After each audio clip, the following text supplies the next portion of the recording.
Bueno, yo era estudiante de doctorado en ese momento en Francia y nos tomó a todos de sorpresa, pero era un clima social universal, si podríamos decir, de que se ponía en cuestión cosas que parecían que estaban ya determinadas y rígidas.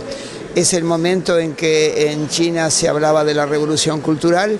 Me acuerdo que el librito rojo de Mao se vendía hasta en los kioscos de diarios. Y era lectura obligatoria. No obligatoria, pero había que leerlo, pero era cortito.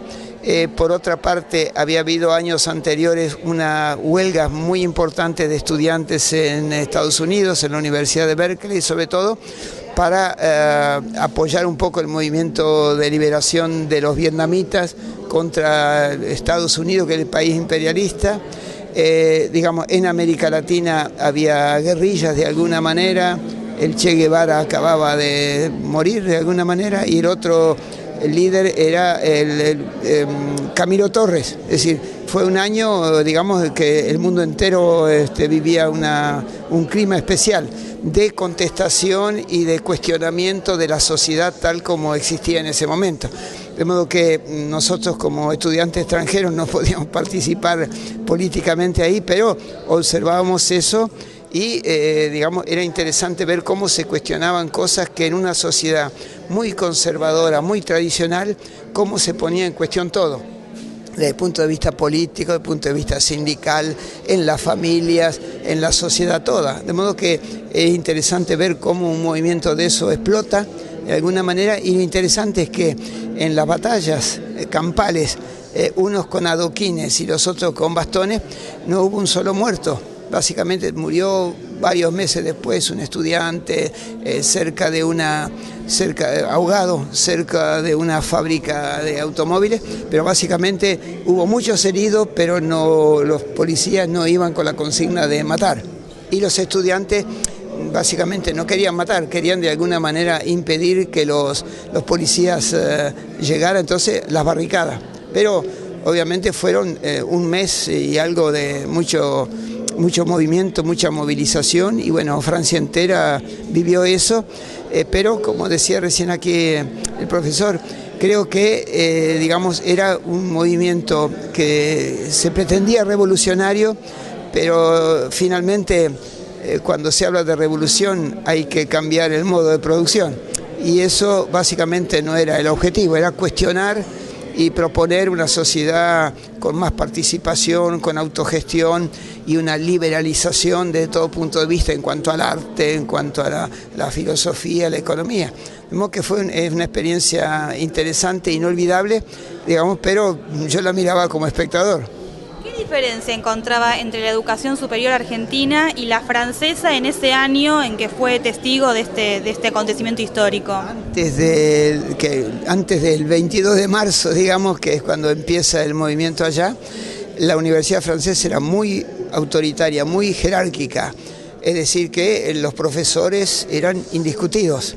Básicamente teníamos que ponernos de pie cuando llegaba el profesor y había que aplaudirlos después que terminaba de dar clase. Básicamente, bueno, durante el resto de la clase la gente leía el diario o lo que fuera, pero había que ponerse de pie cuando venía el profe y venían con su toga como si fuera un juez, de modo que era una cosa solemne.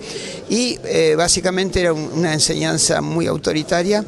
Básicamente la gente no había muchas opciones de bibliografía, era la bibliografía del profe y ese profe había escrito un libro, de modo que había que leer eso y digamos, no había trabajos grupales, los exámenes eran muy tradicionales, exámenes escritos muy severos, muy selectivos. Para entrar a la universidad había restricciones muy fuertes, de modo que era una universidad muy rígida, muy conservadora, y básicamente hasta mayo, de alguna manera, la gente no podía entrar libremente a la universidad. Básicamente después de eso hay inscripción libre en la universidad, y en Francia había en aquel momento unos 300.000 estudiantes en la Sorbona, que es mucho, y que básicamente 2 o 3 años después ya eran 3 millones los estudiantes, de modo que el gobierno, cuando vio toda esa revuelta, de alguna manera, bueno, negoció con los sindicatos para que no hubiera huelga, pero con los sindicatos, con los estudiantes no negoció. Lo que hicieron fue crearon 13 universidades, aumentaron el número de docentes, dieron becas, lo que fuera, con lo cual básicamente para los estudiantes esa reivindicación prácticamente concluyó muy poco tiempo después.